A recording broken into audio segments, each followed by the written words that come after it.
Hey guys, it's Hire, and in this video, we're going to go over how to add a character, get your character moving, and give your character lives.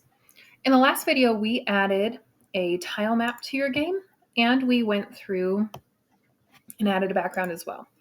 We did not go over how to save, which is perhaps the most important thing you need to know how to do because there is nothing worse than putting hours of work into your game and losing it all.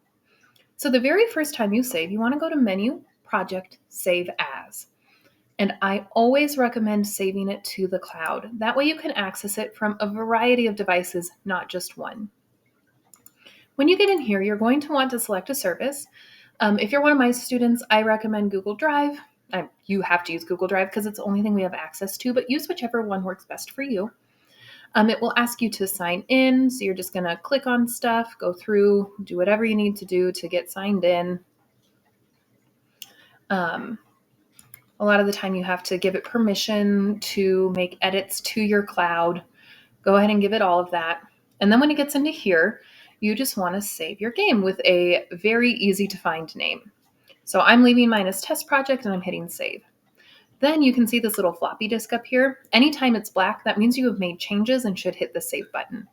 I recommend doing it every time before you hit the play. It's real easy. You hit save and then play. And every couple of minutes. Another thing you can get set up under settings is an autosave feature. So this creates a backup of your game. So I'm going to periodically, so this is usually unchecked. You want to check it. I'm going to back mine up to the Google Drive every 5 minutes. So that means every 5 minutes while I'm creating, it makes a second copy of my game that it saves. So let's say I've been working for 2 hours and I accidentally close this game. I make a change and I close the game. I hit leave. If you hit leave, that means you have not saved. So if this ever pops up, you always want to hit cancel and hit the dark floppy disk. But I'm going to show you what happens when you don't. I'm going to just click leave. When I come back to my game, it is going to have lost the progress. So if I've been working for 2 hours, I have lost 2 hours of progress, which is an awful, awful feeling. So instead of opening up through here, you would go to Open, Cloud, and look for the one called Test Project Autosave in your cloud. Mine might not have I didn't play for I wasn't working for 5 minutes. So you can see I don't have an autosave, but you can see in all my other games, I have tons of autosaves in here. The Scene Double has like a ridiculous amount of autosaves. I actually need to go in and clean those up. It usually overrides. I don't know what happened there. So I would open the auto-saved version instead of the standard version to get back all of my work. I highly recommend auto-saving every 5 minutes or so. So that way you're not heartbroken when you accidentally close out 2 hours of work. All right, now that we have a functional game, or we have a functional background, we are going to add our player. We're going to double click in the gray space again and add a sprite. So sprite is the word for any character inside of your game. It could be your character. It could be an enemy character. We will import animations by right-clicking underneath this. It's a right-click on a mouse or a two-finger click on your touchpad. We're going to import the animation.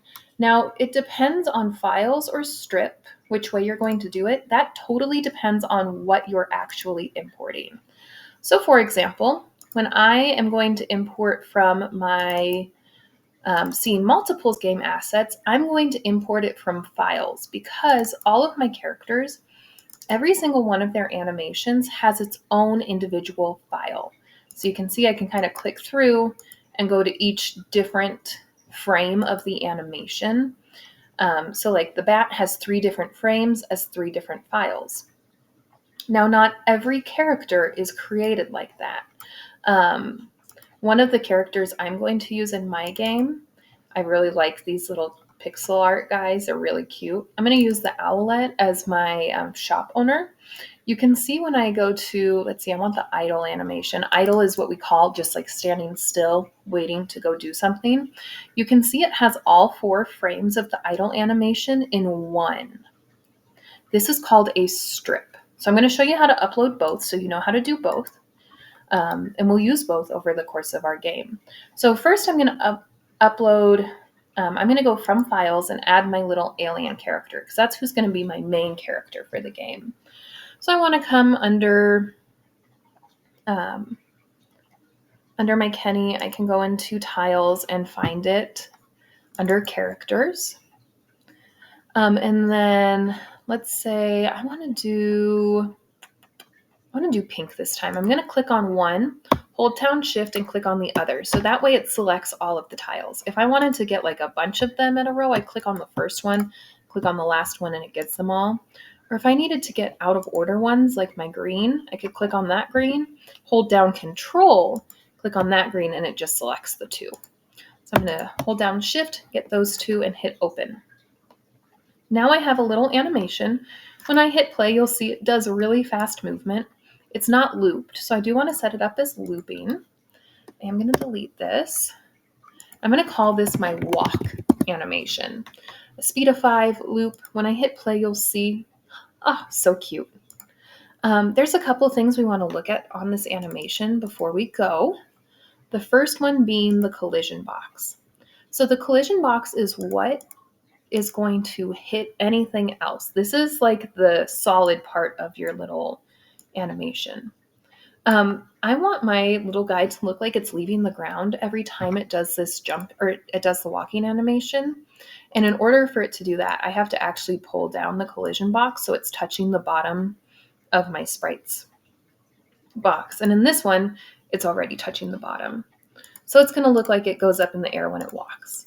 Sometimes you're going to have a really weird shape here. You have a couple of options. One is right-clicking and having it guess the polygon shape. That's where it guesses the shape for you, so you don't have to customize it. You could also set it to the bounding box, which means you just get a nice big square. Sometimes that's exactly what you need. Sometimes you don't want a finer box. You want a big square. But for this one, I am going to have it guess the polygon shape, and then because I want my character to kind of float in the air, I will add that to the ground. I am going to duplicate this animation, which I did by right-clicking, and I'm going to delete the one that's in the air, so it's just got a standing still one, and I'm going to call this animation idle. It doesn't need to loop or anything because it's one single frame. I want my character to have an opportunity to just stand still. So now we have a walk animation and we have an idle animation. Now, if we were importing from strips, I'm going to import the little owl onto this one and I'll delete it. But if we're importing from a strip, it's a little bit different. So in this case, we are going to go find the strip of what we want. Mine, I want this owlet idle. And it's super nice. This creator told me how many images are in there. So it's owlet monster idle 4. So that tells me there's 4 pictures. As you can see, the death has 8 pictures. So I would need to cut it up into 8. But I'm going to do the 4.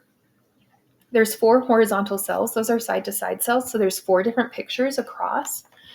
And there's only one up and down. Now, when I hit import, you can see it took that image and it chopped it up into 4 pictures. So I get a cute little animation of this guy. Isn't that great? I don't have to import individual. I just import the strip. It chops it up for me.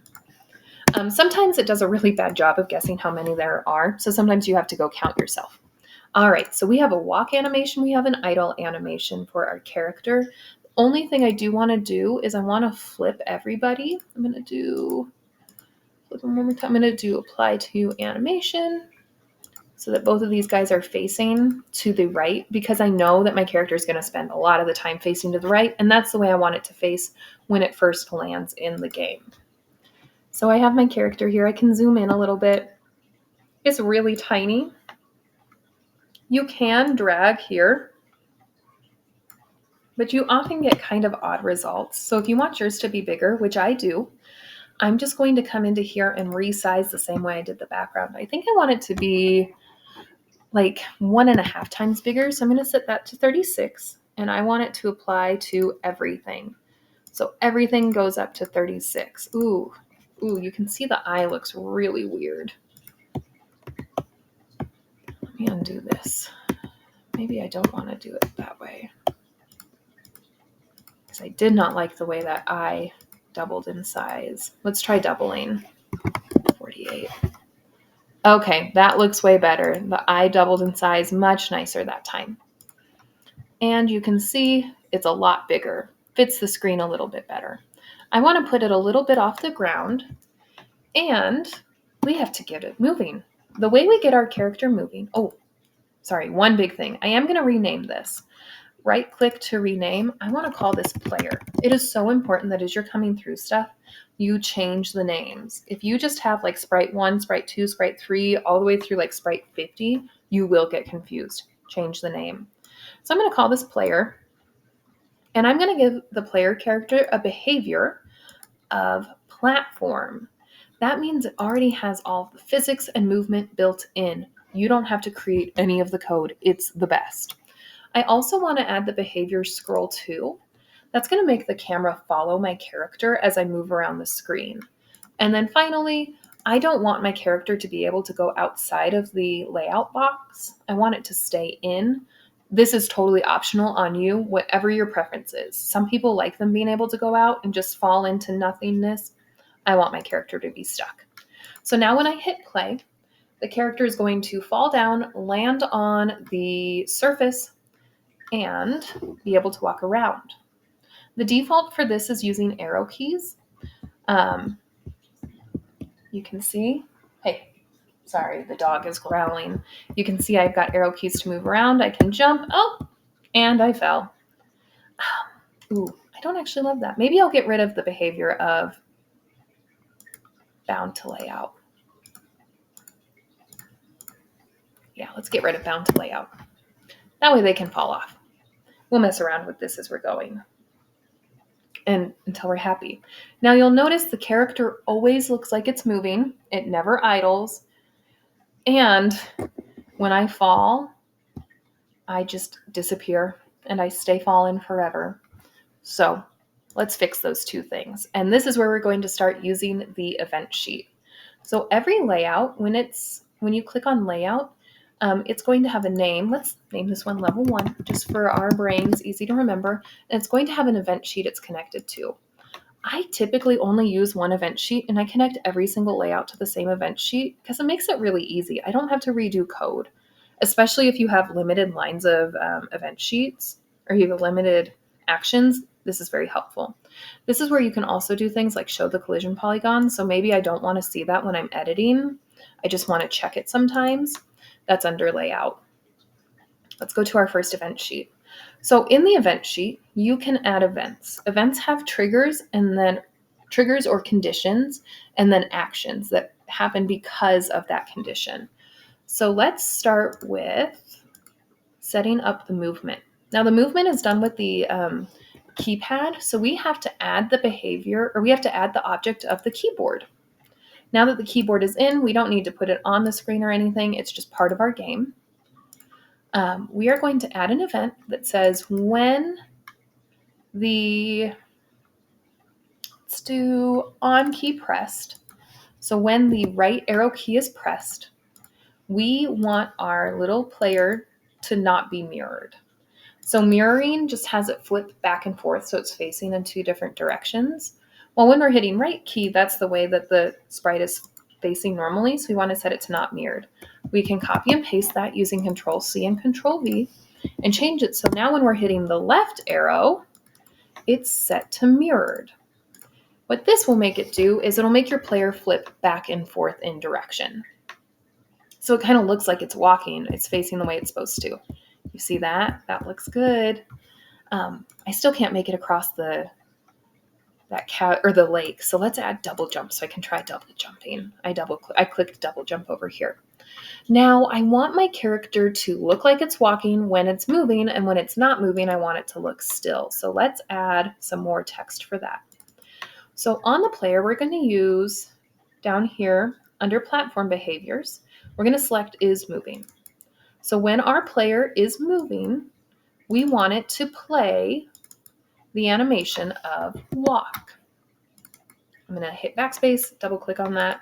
It's going to play the animation of walk. Let's copy and paste this. When we click on this box, we can right click and invert it. Inverting means it says now when player is not moving, we want to set the animation to idle. Let's double check this. Let's see if it's working. So now we have a player that stands still, walks. I can double jump. Aha! We've got a functional player. There's a few more things we want to add to our player before we start adding enemies and rewards to our game. The next thing we want, when our player jumps off the edge and falls all the way down, we want our player to get reset and lose a life. So let's do the resetting first, and then we'll go over how to do lives. So we're going to add an event on player. We're going to check the Y position. So Construct 3 uses an XY coordinate, exactly like the graphs you use in math class. The Y is the up and down direction, but it's opposite of what you normally do. As you go further down, your Y coordinate actually gets higher.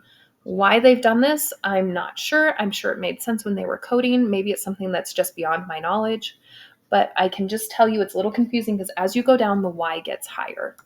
So we're going to say when our Y is greater than or equal to, and we're going to do 960 because that's pretty much the bottom of the layout. You might need to choose a different number. You can decide by looking at the size of your layout. The height is kind of what you're going to want to use. So I'm saying anytime it's past 960, which means it's below my layout now, I want my player to go back to its starting position. So right now my player is at 37,249. So I want to have the player set position to 37,249. So let's test it out. So I'm going to use my arrow keys to move around. I'm going to jump into the lake, and it's going to reset me back to that starting position. Okay, the last thing this character needs before we move on to the next big idea is some lives. So we are going to give this character lives using variables. Variables are a way that games and code keep track of specific data. In this case, we're going to use variables to keep track of our lives. We're going to keep track of if the player has, how many coins it has. We're going to use variables to keep track of if it's picked up a key, if it's bought an ability. All of that stuff is going to be done with variables.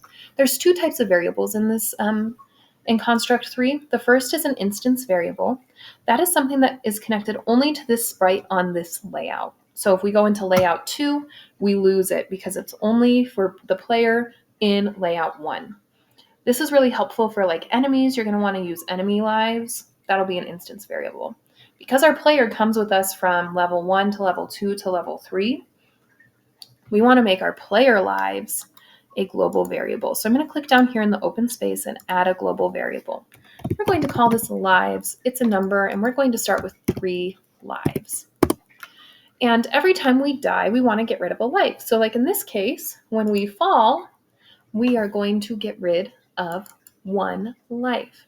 Now, global variables are listed under system, not player. So we're going to go under here. We're going to subtract from lives by 1. And the last thing we want to add is, so let's say we fall 3 times.